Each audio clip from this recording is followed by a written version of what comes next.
this whole rat race. I was in the rat race. I was in a rat race. In North America, I know what it is. Yeah. You know, the 401, the QW, the 403. You're just like... Our highways were just there. I know, it's just like every morning you're all going in and going, what's wrong with this picture?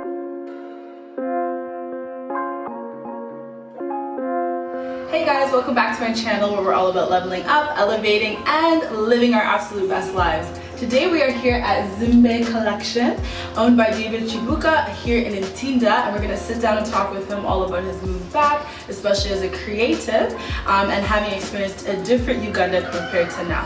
So let's go check out his gallery and sit down and talk with him.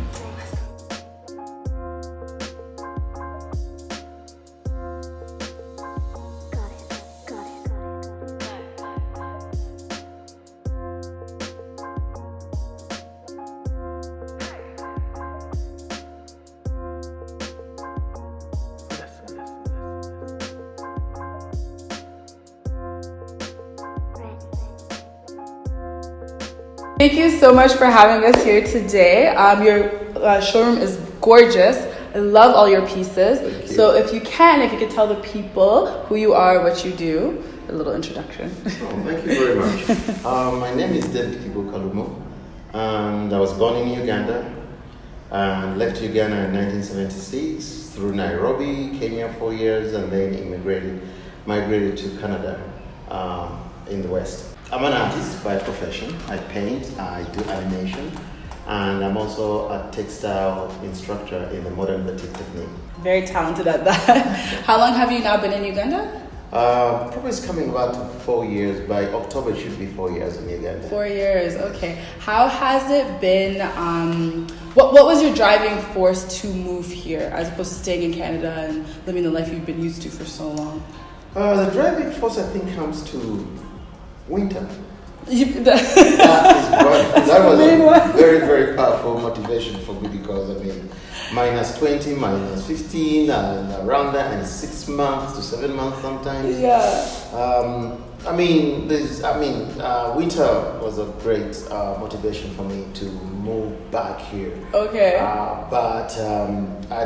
have nothing wrong, anything to say about Canada. Canada is a very beautiful country. Beautiful country. Very beautiful country, but even the people who were born in Canada, they fly off to Florida just to get out of the snow. They call them the snowbirds. Snowbirds, exactly. yeah. So they get out of and say, you know what, we're out of here much later. Yeah. They take off. So for me, when it reaches a certain age group, I kind of said, you know what, I'd rather swap this for the sun because I don't think I have the money to go to Florida to stay there for 6 months and then fly back to Canada and down. Yes. So, but there is a choice which I had that I was born in Uganda. Yes. And I was still a Ugandan. Yes. And I could always go back because my family was still in Uganda. Yeah. So it was easy for me to go like and say, well, you know what, now let me try it and see how it goes. 4 years later, you're good. 4 years later, I don't really regret that move because when I call my daughters or my friends in Toronto, they say they're freezing. I know, oh my God. So cold, minus 15, 20. I'm like, yeah, right, we're having sunshine We're right good. here. Every day is good. Worst case is rain and it's not even that bad. So that was a very strong indicator for me to shift. Yeah. So you mentioned to me before that you had a showroom in California. Was that ever decided, was that ever an option of being like, I could possibly be there and you know, or it was always Uganda? No. I had a showroom in Toronto. Yes. From 1990. Then there was a recession in the 90s around there. Then I'd gone to California and fell in love with Santa Monica, right on the beach front. Yes, it's and beautiful. I decided that California was warm, it was hot. Yes.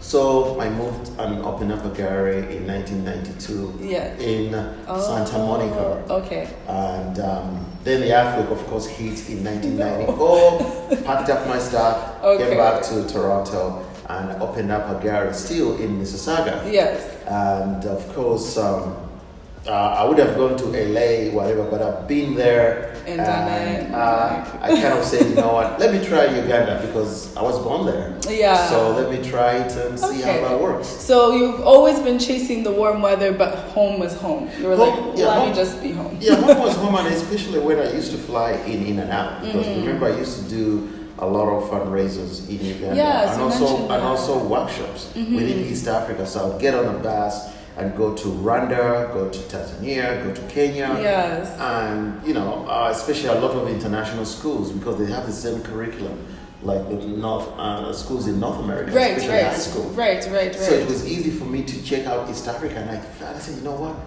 this looks like, I mean, and the time I flew here was during December, January, that's the Christmas season. So I used to fly here for 2 months, and I looked at that and I said, you know what, something's not adding up here. Yeah, I know where I'm going back to. I'm going back in February. That's -20, and that's the worst time. Is February, January, and February. So it's like you're flying back at the worst time. I know, and here I'm in shorts, sandals, t-shirts. Just free, and then you get on the plane and you go back and in the deep freezer. Yeah. And I kind of say, let me try and see how things moves down here. Right. How much planning and preparation do you feel like you did prior to making that final move 4 years ago? There was some planning because you can't just pack and head out. Yeah. But I used to come to Uganda and do a fundraiser with the Lottery Club of Mulenga. Oh, Rotary. Do a lot of those Lottery clubs, and then they have very good members. Yes. That was a test to see how many intellectuals and people who would like my work. Collecting art and have so collectors, I knew that they were there, and so I would fly in and out to check that, and then I started downsizing. From the house I had in Oakville, I sold it, moved into an apartment in Mississauga, and then stored everything into the storage. Then I started coming here like 5 months, 4 months at a time. So easy transition, not just so that you have to be careful because it's so different when you're in North America and then you come to Africa because the market I'm used to for all those 40 years was in North America and not here. But since the internet has been established, the whole thing is now kind of a global link. Right. So there was some kind of adjustment in the beginning, and then you kind of got back on your footing. It wasn't easy, but it was a strategic move. Where I didn't just parachute. I didn't just parachute in. I had to be careful to say, you know what, I've got to make sure that I've left something in Toronto or in North America, like dealers who are dealing in my work. I have the internet, I have all this connection around, so at least I have something to fall on. And also here, I understand a bit of marketing. It's not easy, but it's still the same thing of selling. The same core, exactly. The same basic principles of selling. It's just slightly different. It's different. Little things. A great question I feel like a lot of people spend a little too much time on, or just not enough, is weighing out the pros and cons. Do you feel like you did, you dwelled on that for a very long time, or you kind of were like, no, this is definitely my end goal, this is definitely where I want to be, and then you started making the transition?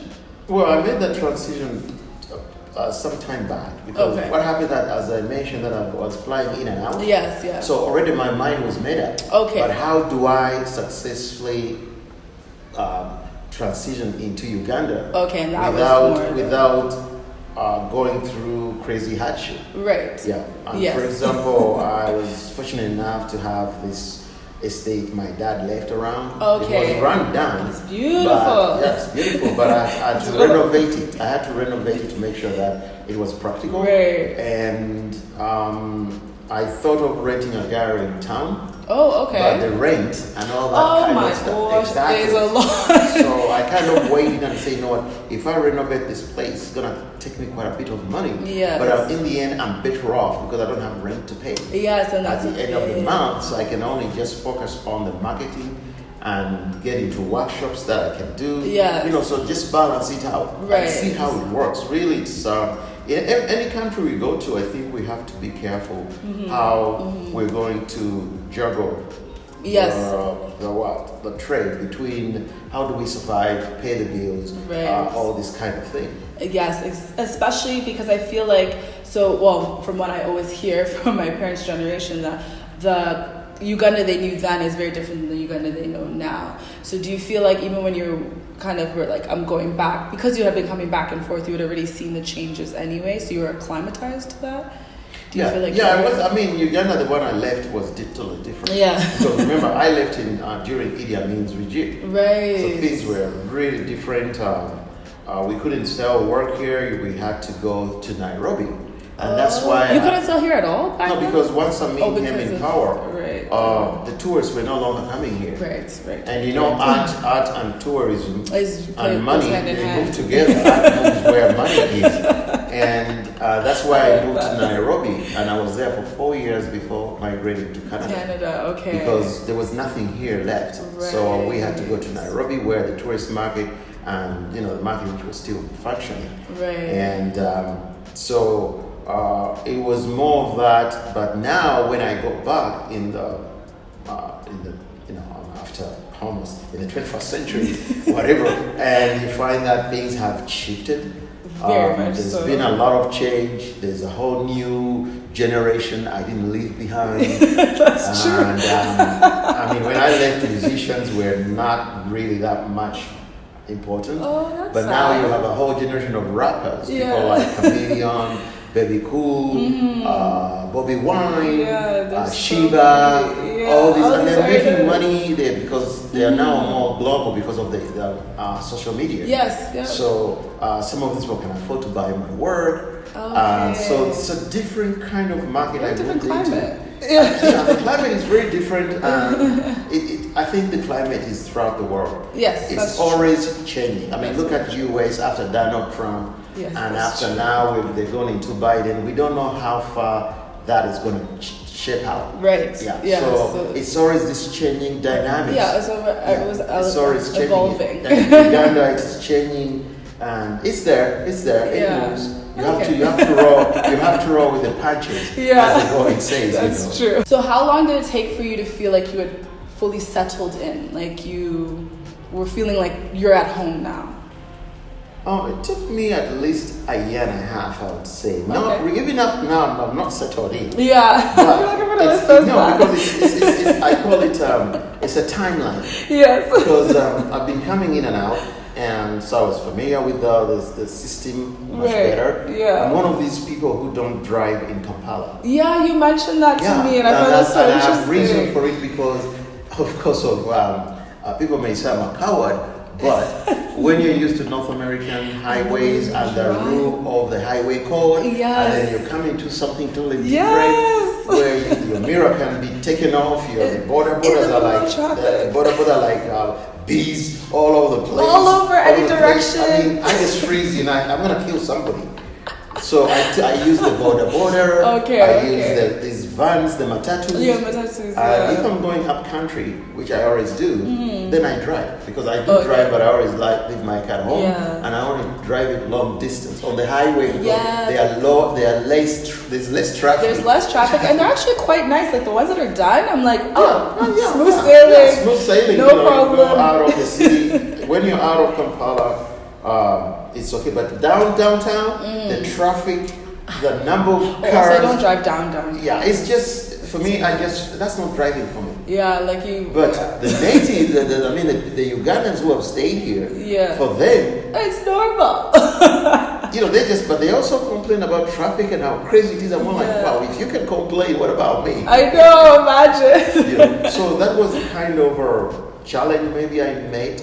Settling in. Okay. And of course time to see where, especially the framing. I had problem with framing, buying the framing materials because all my framing is North American standard. So I can't compromise my work. Right, just because I've moved here, so to mostly here they have a lot of plastic frames. Yeah, and I realized that at crazy pricing, and I'm like, but it's plastic. Like I didn't understand that. No, plastic because it's cheaper. They get it from China. But then the price doesn't justify. So I had to adapt after using plastic for almost, let's say, a year and a half, 2 years. Now I've switched to wood, pure wood. Yeah, because I was gonna say these are wood though. Okay. I had to find where they buy wood blocks here, and get a good carpenter to cut out the frames, the size I want, the color scheme I'm going to use, And I still have problem with the mat boards. Because they run out of mat boards and have to order them from Nairobi. Oh wow. So those are the kind of things, little things, but it's a matter of adjusting and finding where can you get this. And that's the only challenge, but life is full of challenges. Yeah, life is full of challenges. And if there's no challenge, you're not really going, you're growing. Well, yeah, but if there's no challenge, there's no growth. So what's the fun in it? There's no fun. That's true. We now know you have a beautiful gallery. You've always been in art. Was there anything that you knew that you wanted to start once you moved back, like different business ideas or concepts, or was it always like art was the way you were going to go? Well, I mean, it's something which I started with because it's always been there. Yes. Not only that, but it's something that I always tell my friend that it's a force field that I've always operated on. And you're passionate. I'm passionate about it. Being here at your showroom and obviously being an artist, what does your day-to-day look like running your business here in Kampala versus back when you were in Canada?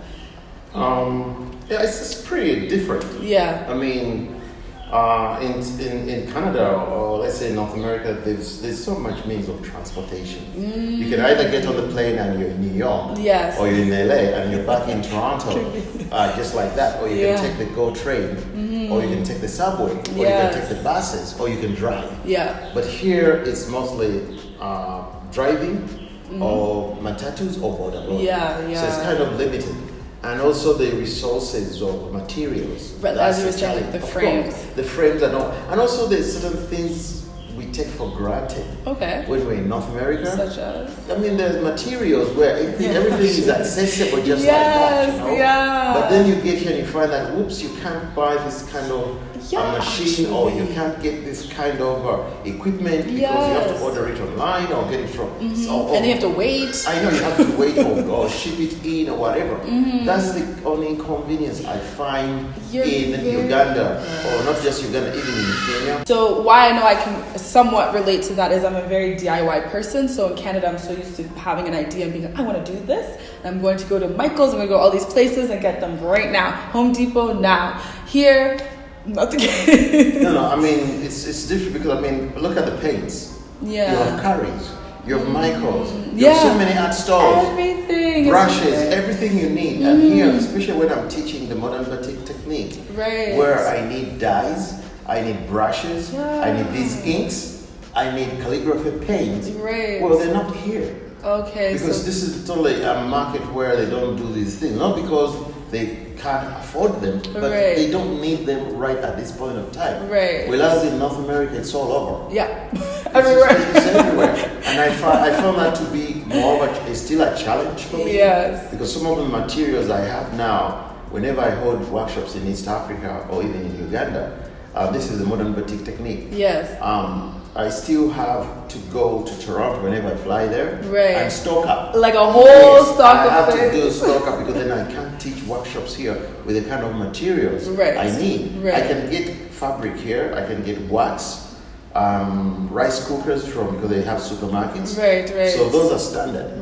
But there are certain materials which you can't get here, and that's what I found to be a little disappointing and tough to go over. And also a number of things. I mean, especially like power. Power goes off quite a lot unless you have solar panels who hold enough. So there's certain things which in North America, if power went off, that should be a huge storm taking up a whole grid. And it's usually in the winter and some ice storm, but like just general. Even today when you were like, there's a notice that power may be gone. I'm it will be gone. But power goes every day in Kampala. I mean, it's a no. You go in Kampala and you find that the generators running in the malls and you go like, whoa. This, if you don't have a generator, then you have there's nothing. It's darkness. Sit there in the dark with your products. So those are the kind of things that you have to adapt to. I think when you're in the developing countries. Because we do have those challenges in the developing countries. It's everywhere in some developing countries. So it's something you have to adapt to. You just go with it. You just go with it. How else has it been doing business in Uganda? It's been tough, I would say, because you see, in marketing, It's a numbers game. Yes, yes. The more people you have, like if you have 350 million Americans and you have 40 Canadians, Right. that's almost 400 million people. Right. Now, out of 400 million people, give me 100,000 of those guys. Yeah, and you're good. And I'm good. But when you change the tables and you come into Uganda, where capita, people are making this kind of money. That's the thing. That's so the issue. you have to focus on the elites. Yes. And Not numbers. the number shrinks down, and the population, of course, is like 45 million. But out of the 45 million, but really, how many can afford a piece for, let's say, $1 million or 2 million? Right. Now, 2 million, unfortunately, is $600. Yeah, I Now, know. in North America, I was selling much higher than that. In fact, my prices are higher when you go to the internet. Right. Because the internet is mostly for the market in North America. North America. That's why okay.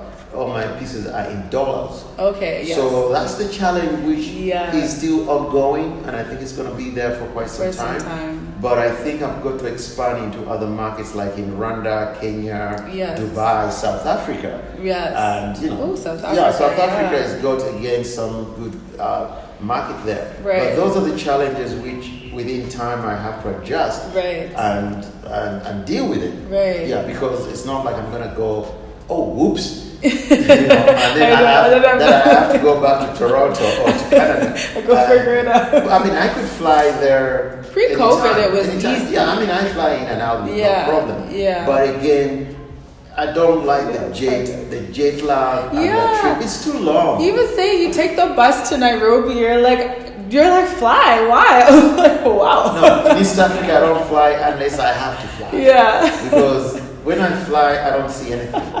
And the other thing is, I've been flying for so long. Yeah. When I was in North America, flying, I used to fly from Toronto to Uganda and back. I could fly like twice, 3 times in a year. Right. Okay. And then I fly to LA. I fly to Europe, Japan. And it becomes where I don't want to be 40,000, 30,000 feet up there for 9-10 hours. Right, okay. It's crazy. Fair enough. And it's draining. It's not draining, but it's not really healthy. That's what I mean, it's draining. I don't like it. Because, I mean, you're up there, you have to come down. One way you come down, okay, that's up to you. Yeah. But on the bus, you're on the like ground. Smooth sailing. And the other thing that when you're traveling from Uganda into Kenya, in East Africa, the landscape, the scenery is awesome. I can only imagine. I should do it once. Oh, at least once. It's absolutely gorgeous. You go through the Rift Valley, you see wildlife as you pass through all the way to Mombasa. All the way to Mombasa. Tanzania, you see Mount Meru, Mount Kilimanjaro.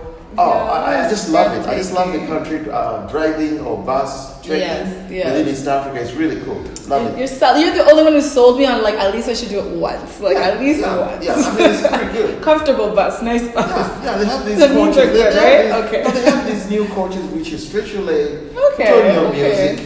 You have good music, headphones, and check it out. Yeah. Only person to sell me on that. Yeah, it's pretty good. Well, maybe because I'm an artist too.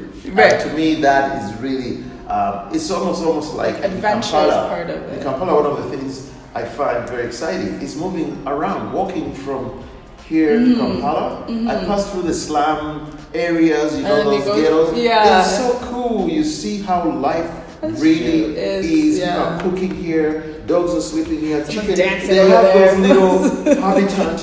They have their environment. Various things that you go like, wow, look at this. Life still goes on, they're happy, and they're working. That's true. And then you move out of it, you go to Kololo, you go to different level, then you go to the car park, and it's all the car park is the craziest place. It's life. Taxi parks are too much, but it is life. It's the day-to-day life. I mean, it's like being in New York on down in Manhattan on the 20th, let's say 42nd and that street, it's always packed, a lot of people. Yeah. But in a different format. Organized chaos, their own version of organized chaos. Exactly. And you go to the car park here or Chikubo. Down there. I'm always down there. People are like, why? I mean, all your senses come alive because you can't all of them. Well, pickpockets will rip you off your You have to be on your on your A game the entire time. Yeah, but that's exciting too because it's a totally different environment. You know, It is. It is.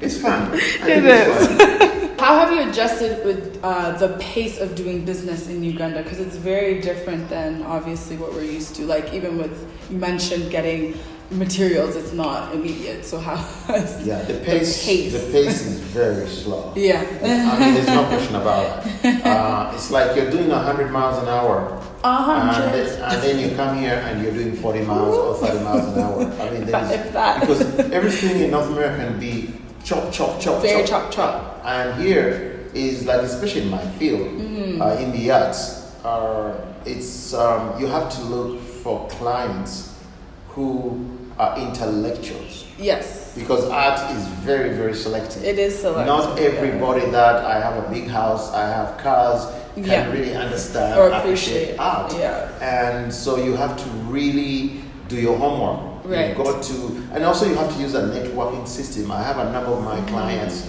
who have bought my work. They have them in their homes. So those really make very good advertising people for me. Yeah, word of mouth. Yeah, word of mouth. They send me people here. I have catalogs. Again, brick and mortar, because the internet, it doesn't want that well in here very much. Not yet. Not yet. Until like 10 years. Yeah, people will go on Facebook, on WhatsApp and all this, but they don't really go on websites. No, but they don't go on websites. No, they don't go on websites, no.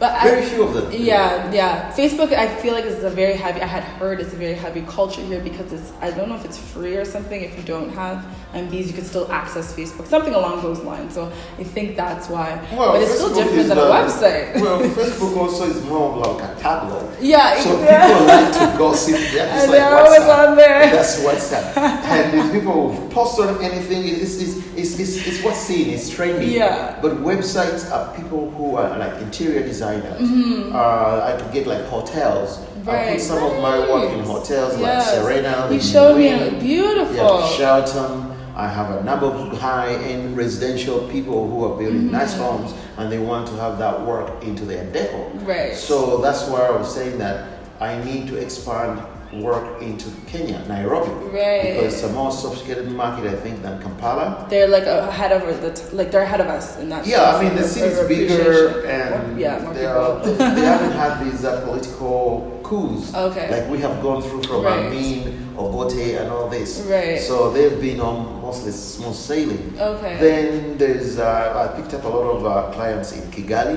Okay. Yeah, Rwanda. They have very sophisticated Rwandese who buy work. Right. And what I found about was more of their culture with the French, because they have this French influence. Yeah, which is the high society there. They have fine wine, nice clothing, Paris, that kind of thing. So those who like art buy it because they like that environment. In Uganda, yes, we do have in Uganda some people, intellectuals that I've run into who really appreciate. They appreciate. Yeah. Now that is the challenge I have in a slow market like this. Yes, okay. That you have to find your way to stay afloat. But also I do workshops, which have started to pick up. Okay. Usually I fly back to Toronto to do the workshops, or the US to do workshops every summer, not winter, because that's the first thing. Why I don't want to go back. I don't want to see that. Winter. No, I don't want to, because we're done with that. Yeah, there is summer. I can always fly there in summer. Not only that, but summer camp for me work in North America because that's when the students are in holidays. Right, yeah. So I can have them there in their holidays, 3 months, and then they go off back to school. Yeah, the moment September come up and those leaves turn orange and yellow, I did.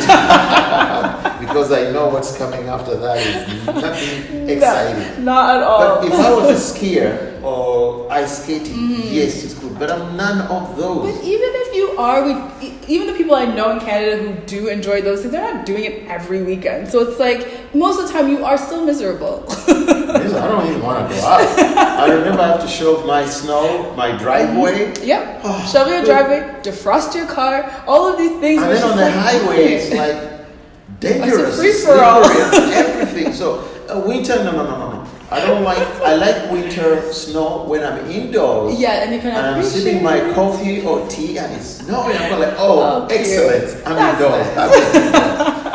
But being out, no, I'm not interested. Absolutely not. Being in Uganda, how has it been, because you mentioned you have daughters, I know they're grown, they're about my age. How has it been being away from Canada, and do they come often to visit you? Like, how has it been kind of like juggling family? We get the family. I mean, my firstborn daughter, Natasha, has been to Uganda about twice. Okay. And she was here about 4 years ago. Okay. So she came in and we went, this time we flew to Rwanda and nice. took Air Rwanda to Mombasa. Okay. Oh, you guys did a tour. Yeah. So then we could use the bus to come back because she wanted to see the Rift Valley. How you must have sold it to her like you sold it to me. Because flying you don't see anything. So she said, Dad, I want to see what you always tell me, the Rift Valley. I read about it, the whole thing. I said, okay, we'll fly in and then take the bus coming through. She had a great time. Oh, that's so nice. Really, I mean, she was like, yeah, I'm down the road, I would like to come back. I said, yeah, sure, because everything's here. Right. Yeah. So I know that they're in very professional professions, like very, so have they ever mentioned like they could possibly come, or like they were kind of like, oh, just come visit you, Dad, like. Well, I mean, I think within another 2, 3, 4 years, let's see how things shape up. I think they should be able to come and stay maybe 6 months. Yeah. Even like develop something here. Yeah, so something where you can just come back and check on it. Because they're in professionals which are really demanding. They're demanding, they need to be there. Jennifer, the last born, she's a chemical engineer. Yes, you and mentioned. she's in that industry. Yeah, Natasha is into medicine. Yes. So they get really tied up there. But I told her that you can come and practice medicine here as well, you know, and help your people at home. Yes. And she loves that. Yes. So I think it's just a matter of time. And we don't know how long North America is going to stay that stable too. Because things are changing pretty fast. Yeah, things are changing pretty fast because with artificial intelligence coming into play, jobs, everything, we don't know. I mean, globally, we don't know how COVID has changed the whole reset. Exactly. So we may find that some of these our youth, you know, the young people, they may have to come to developing countries to develop them because they're developing countries. Yes. There isn't really much they're going to do, or I'm going to do in North America by going back. Sometimes I wonder, if I go back, what else am I going to develop there? That's what I always wonder. Everyone's like, just come back. I'm like, but you want me to stay for months on, and to do exactly what? Well, I can do a lot in Uganda and in Kenya. Because they need that information I have. Yes, and I can empower the next generation. Yes. But in North America, unless I have technology going to Mars, then I can really be there. But if I'm not going to Mars or the moon, I'm just going to be in a workforce, just like anybody else. And I'd rather be here in Uganda. Impactful. I mean, there's so much to do. There's so much to do. It's like so much. And they need like my intellectual property that I've accumulated all these years. So I can teach, I can instruct, and pass on that information to the next generation, which is really very important to me. And it's a thrill to do it while I can still do it. Yes, exactly. Because very few artists have that opportunity to ever pass something to the next generation. Because most of them we just knock off and you go with everything with it to the grave, you know. But here, at least I've been doing it in North America and I'm doing it here. So that really makes my life worth living. It's just at a point. Okay. Last question I have, I'm more so on like the personal side. Having spent a significant amount of time in Uganda and having spent a significant amount of your life in North America, how has it been being back and finding like-minded individuals or people who kind of understand, you know, where your mindset is at and whatnot? Well, there are quite a number of people, funny enough. I mean, Ugandans are very interesting people, including myself. They find me interesting. I find them interesting. They pick up things pretty fast. Generally, they're very nice people. And I think it's all a mindset or attitude. Yes, it is. If you've got the right attitude to it, that's very true. You can swim through very easily. Yes. Because I find like the border guys, they're all my buddies. Because they tell me where not to go, not to move at night. This kind of, because they're always around. They say, no, don't take that guy. That guy drinks alcohol while he rides the bike. So stay away from him. Stay away from these people. This kind of thing. So it is your character, your personality, That's very which true. really, I think in any country. Yeah, any country. There are any some country. countries which are weird. Yeah. So maybe it's to do with racism, Okay. those kind of things. Okay, okay. And they don't want to interact with you. That's a Yes, different case. okay, But good point. in Uganda, being a black person, Everyone's a black person. and I speak Luganda too because I Yeah. never lost my mother tongue after Right. all those years outside. So I can blend in very well. Okay. Though they can sometimes trace. And Yeah, they I was know gonna ask that next. Yeah, and they say, you know, you seem like you're You've been weird. outside for a long time. That's what they always ask. Kind of like, come off weird. What's wrong with you? You know, That is so how funny. you shape your words, Yeah. and how you package Even them. as speaking Luganda, yeah? Even in Uganda, they can tell the way I package my words. Yeah. And they go like, okay, you speak our language, but you haven't been here for some time. Yeah. Okay, jack up the price for you. I know. And what I find is that they'll have nice conversations with you and then jack up their price. So they want to make and I'm like, what? They're very interesting, aren't they? Yeah. You buy something like, hi, how you doing? Everything is nice. By that time, they're figuring you out. Yeah. This price, no, this one should pay three Even times. more. 3 times. Jack it higher. Yeah, jack Say it higher. Canada even higher. Yeah. You're acting strange. Why are you strange? It's so interesting. So you've also mentioned before that there have been a few people from your generation who've come back. Do you feel like you connect with them often, or you kind of just see them as, through, whether they're networking or, just... Well, there are a number of people who come back, and some we do talk about it. Okay. We do meet. Yeah. Some come back and they really go through some bad experience. Yeah, often. Because I've had those who have come back and I feel for after them. 2 years they can't handle it and they go back. Yes. And there's some who have So come sad. back. I know it's very sad, but there are those who have come back here and they've Never looked back. They've built homes, no more mortgage, no more of that. No stressors, the no daily stresses. stressors. Well, the thing is that you Well, have stressors, but they're not to you those have to do you have to live in your means. Yes, yeah. Because this is no longer North America. Yes, your income is not the same, and I think that people... Not only forget the that. income, because there everything is credit. Yes. It's a credit society. Slight. You want a car? Okay, how much are you making a month? I mean, you bring up your tax receipts from your Revenue Canada and say, oh, he's making enough money.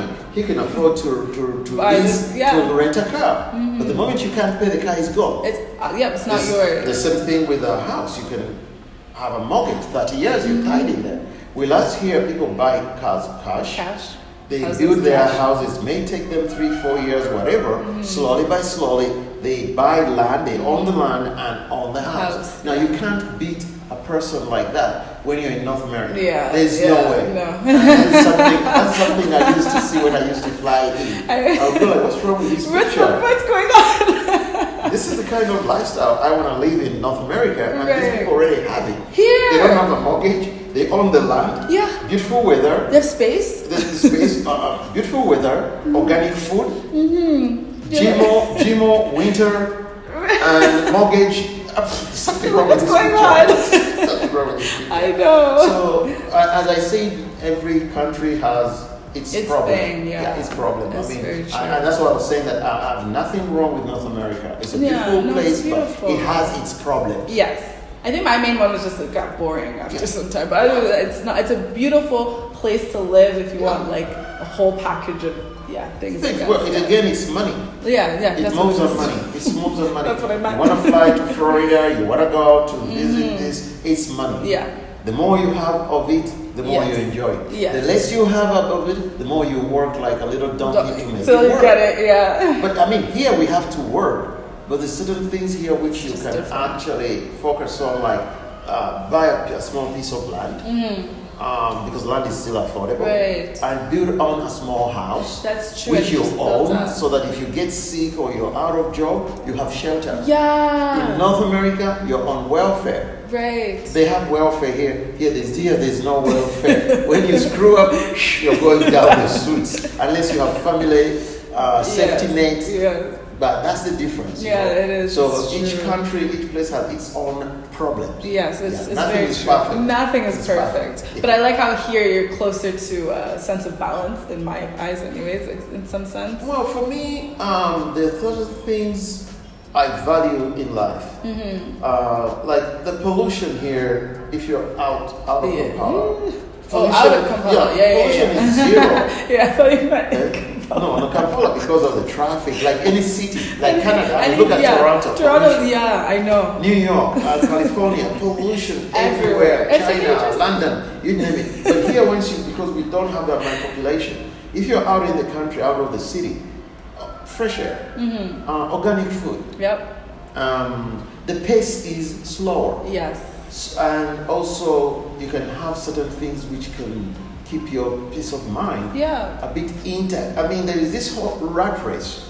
I was in the rat race. I was in a rat race. In North America, I know what it is. Yeah. You know, the 401, the QW, the 403. You're just like... Our highways were just there. I know, it's just like every morning you're all going in and going, what's wrong with this picture? And crazy traffic too, because we do have that crazy traffic. You're in and out. You spend 3-4 hours commuting one every way. day. And you add that a whole year. And you find that you're spending almost 2 months and a half of your time on the highway driving.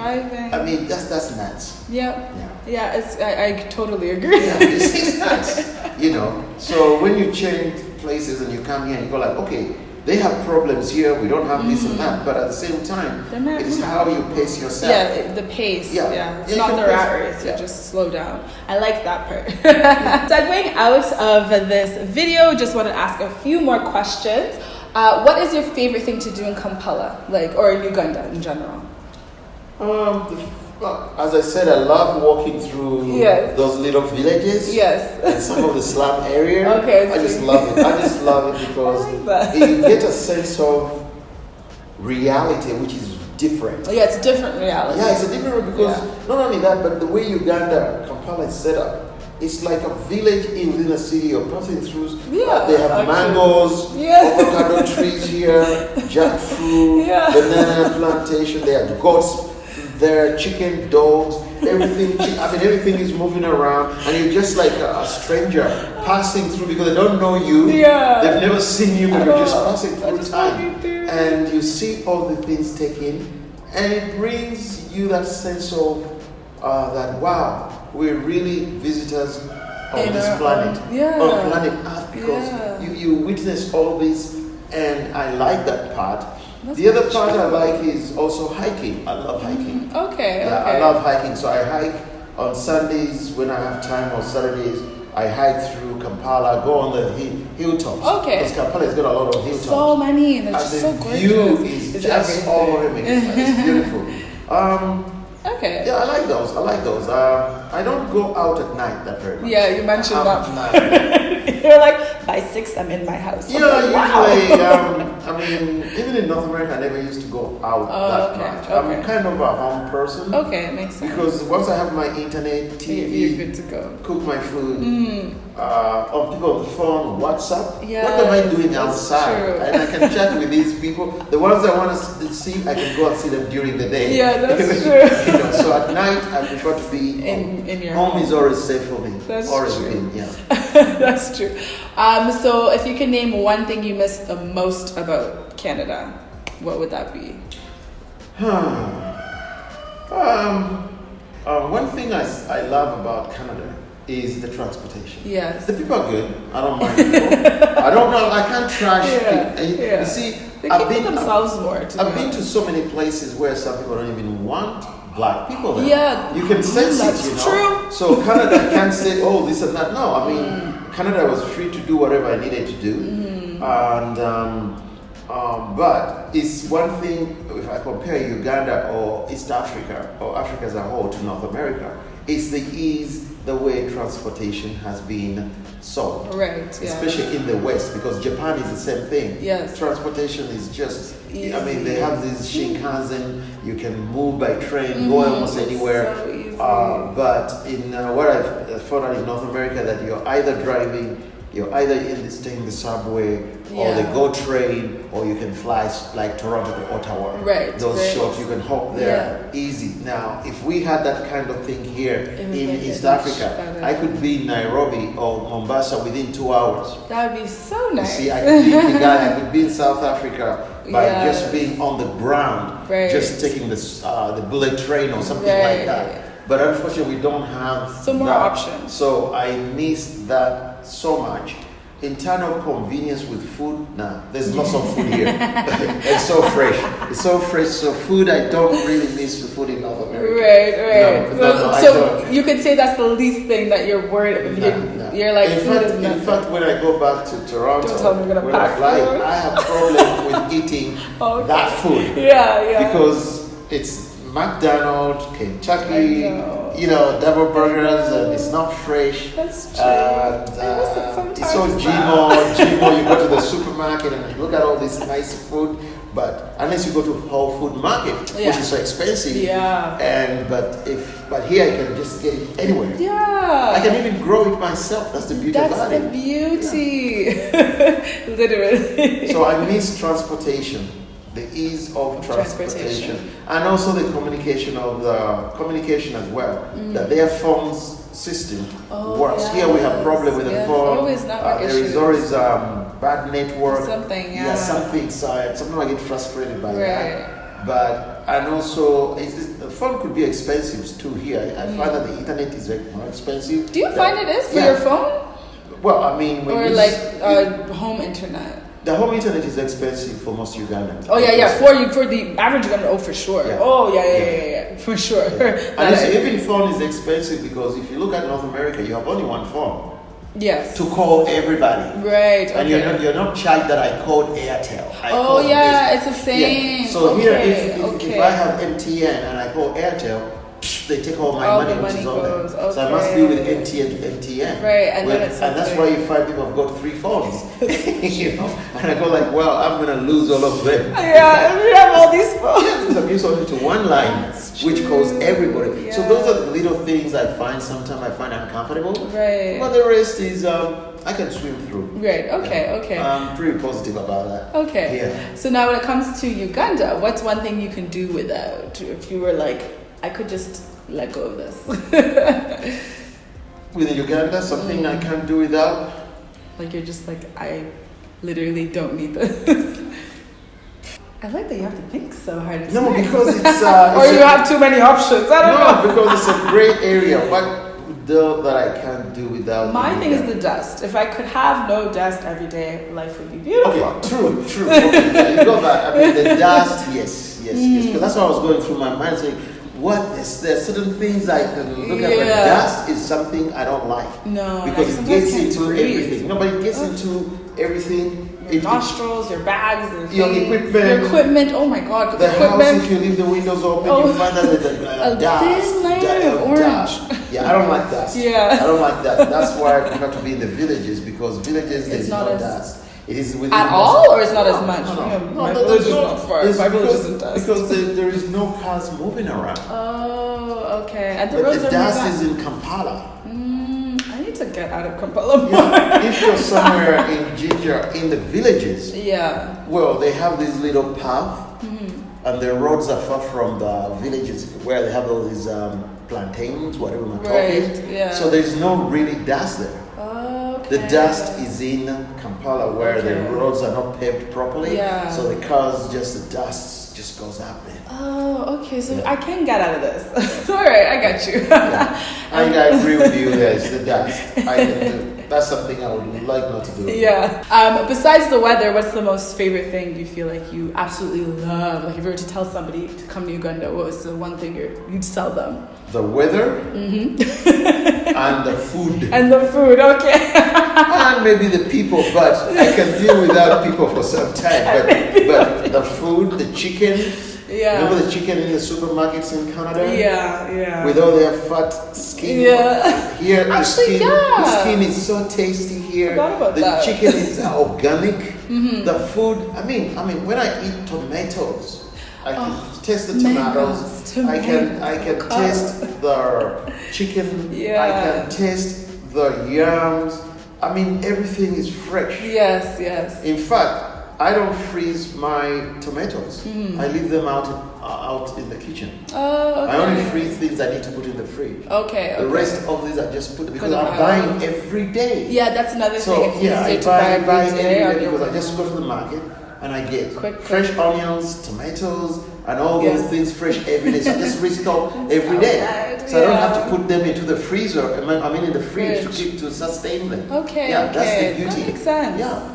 And if I'm eating like tilapia from Lake Victoria, it's already fresh. And it's so good. Very true. And the weather is beautiful. Yes. Because it rains and the sun comes out. The very last question I have for you. What 3 pieces of advice would you give someone moving back to Uganda or moving to Uganda, period? Let me see. The first one would be do your research. Where you're going to live. Yes. Find out which area you're going to live in because some areas can be a bit noisy. Right. Because they could have bars and all this stuff. That's true. And then you go to sleep at night. Yes. Find out how much the rent you're going to pay and where you're going to live. And the third thing, do some research on how you're going to pay your bills. Yes. Very key. You've got to know how you have to pay your bills in Uganda. And fly in and do some research. Prior to, right? Yeah, prior to just moving in. It's good to do your research, talk to people, come and stay less in a hotel, or you can, hotels are very expensive. Now they have furnished apartments. Yeah, Airbnbs and so you can pay that, it's cheaper. Cheaper. Even if I pay 3 million shillings a month. Yes. I'm better off staying in a hotel where I'm paying about $100 a day. Yeah, so when crazy. you work out, you find that you only can pay $1,000, which is about 3 million. Yeah. And you have this furnished apartment. Yeah. And go take a Uber or whatever. Go see different areas. Yeah, check out Kampala suburbs so that you can get an idea. Talk to people, do some research.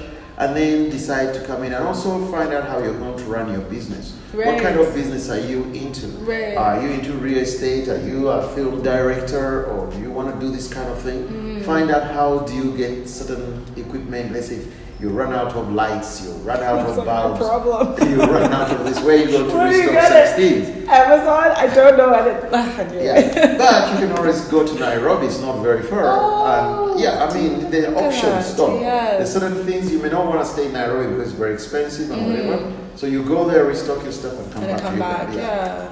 Okay. Well, thank you so much for sitting down with us and answering our questions. I hope it's super informative for you guys and seeing a creative coming back to Uganda and making it happen. Where can people find you? What's the easiest? People can find me on 2 sites. Okay. Actually, 3 maybe. Okay. There is Zimbe Collections. Okay. Which is www.zimbecollections. We'll leave it down here. .com. And then there is my website for the one for modern batik techniques. Okay. That's where I teach a lot of workshops. Okay. I have even now tutorials on it. Oh, that's really nice. And I've just also published my book on Amazon. Okay, it's ebook. Called, the ebook is called The Modern Batik Technique. Okay. So my website is www.modernbatikartworkshops.com. That's the site. Okay. But also you can go on Amazon and look for David KIBUUKA. Okay. The book is Modern Batik Art Techniques. Okay. And that, when you see that, it's also linked to my website. So they're all on there. Okay, amazing. And I'll leave all of that information in the description box where you guys can readily find it. But other than that, thank you so much. And thank you guys so much for watching. Please do come check it out in Ntinda, the Zimbe Collections showroom. Very easily accessible, like it's right in Ntinda. Other than that, please remember, you guys, please do subscribe, hit the bell notification button. We have always informative videos for you guys on moving back to Uganda. And I'll check you guys next time. Bye.